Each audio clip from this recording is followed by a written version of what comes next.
Could Love Is Like Oxygen be the new Bohemian Rhapsody? Wayne's World, the 1992 American comedy starring Mike Myers and Dana Carvey, propelled Bohemian Rhapsody back into the public's consciousness, only a few months after Freddie Mercury's death. The sing-along and opera forms a completely throwaway, yet totally integral part of the movie, and if you don't feel the need to join in, well, frankly, you must be dead inside. With the Queen legacy carefully managed by the remainder of the band, never again did Queen fall off the radar. After a bit of a false start with Paul Rodgers, they've settled into a nice little groove with Adam Lambert, and with the advent of YouTube, that special Live Aid performance, and many others, can be accessed by new fans every single day. What do I mean by Queen falling off the radar? I can clearly remember being 12 years old and telling a friend at school that Freddie Mercury had died. I'm not sure it got any reaction at all. I can remember too Queen's last couple of singles, particularly Breakthrough, and I'm Going Slightly Mad. I saw the videos for these on a Saturday afternoon program called The Chart Show, and they were not big news. Looking back, I'm not sure this was due to Freddie's illness, more to do with Queen being a 70s and early 80s band in the late 80s early 90s. They were old news. They were an old band. When Freddie died, however, it became clear they were far more than that, to a great many people at least. The other song in Wayne's World. Now name me the other big 70s classic featured in Wayne's World? Anyone? The song covered by Tina Carrera's Cassandra Wong in the final crucial taunt performance? Bonus points if you said the Sweets Ballroom Blitz. Despite similar sing-along appeal, the use of one of the Sweets' more enduring classics did nothing more than once again briefly shine a light on an extraordinary group. That light would soon flicker and die, just as it would 25-odd years later when Fox on the Run was used in one of the trailers for Guardians of the Galaxy 2. We were reminded of how great this group were, only for there to be no follow-up. In a way, that's the story of Sweet's career in a nutshell. Why the Sweet movie could be great. I'm not going to go into a huge potted history of the Sweet, there are plenty of websites for that. I simply want to put my case forward for a Sweet, Love Is Like Oxygen movie. The pre-Sweet years, the Brian Connolly story.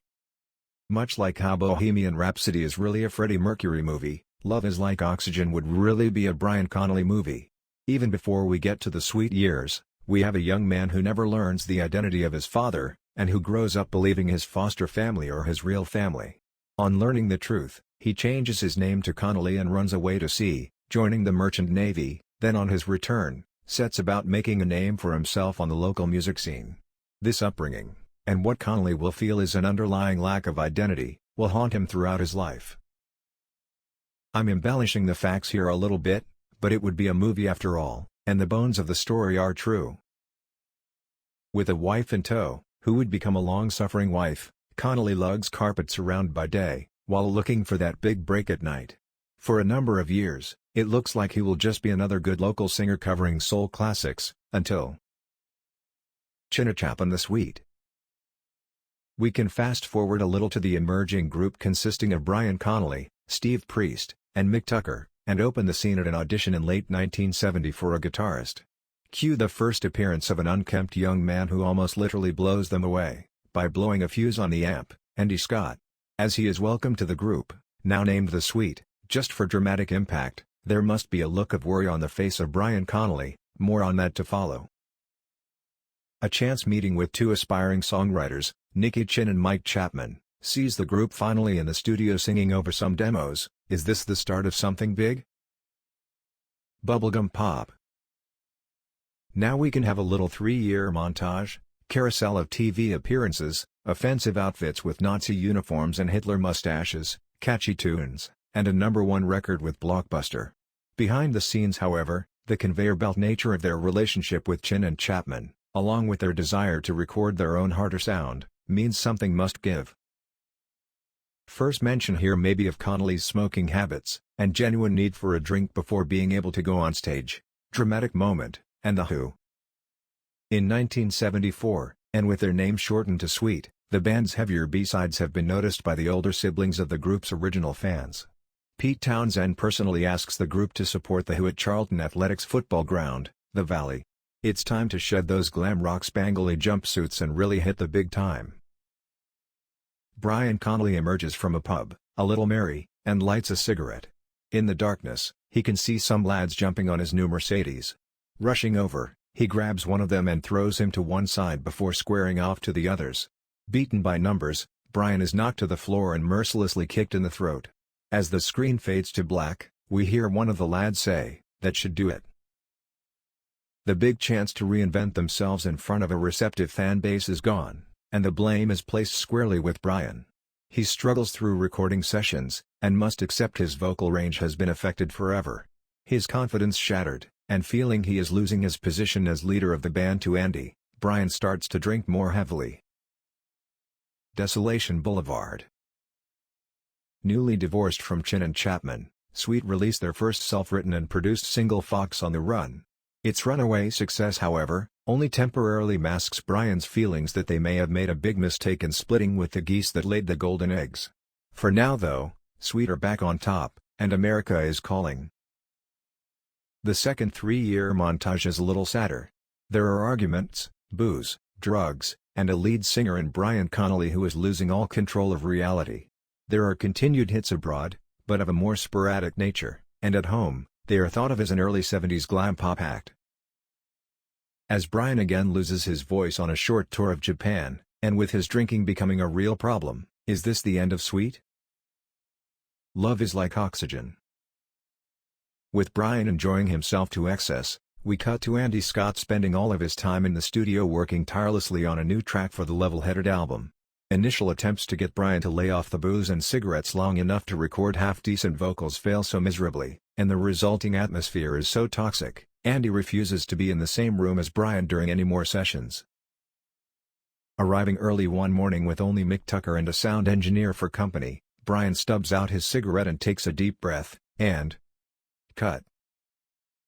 Sensing the somewhat stunned reaction from Mick and the engineer, Brian quickly lights up another cigarette and takes a swig from a hip flask.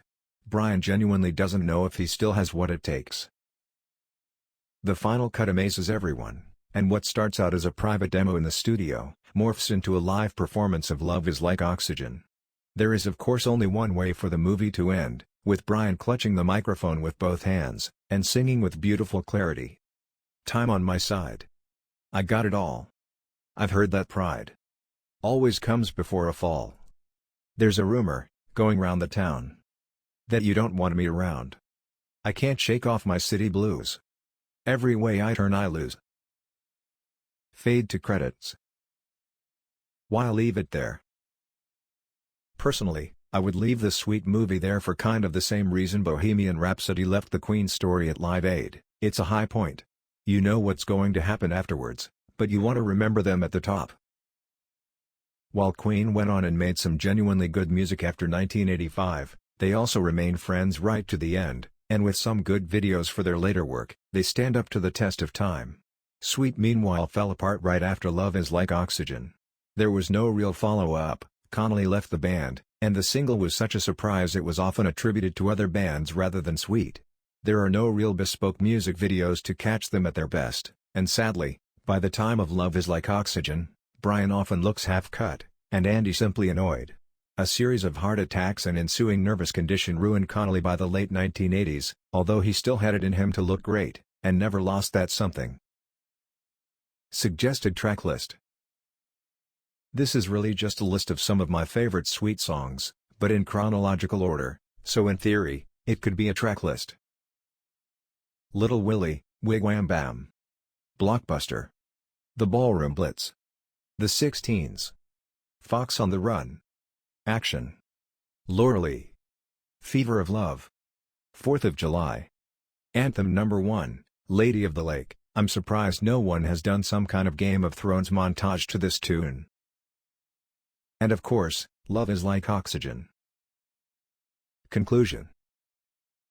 So, there you have it. What do you think? Could a Love is Like Oxygen movie be as successful as Bohemian Rhapsody, or Rocketman? There are of course many other little stories that could be added, but like I say, in essence, you would be making the Brian Connolly and Sweet story.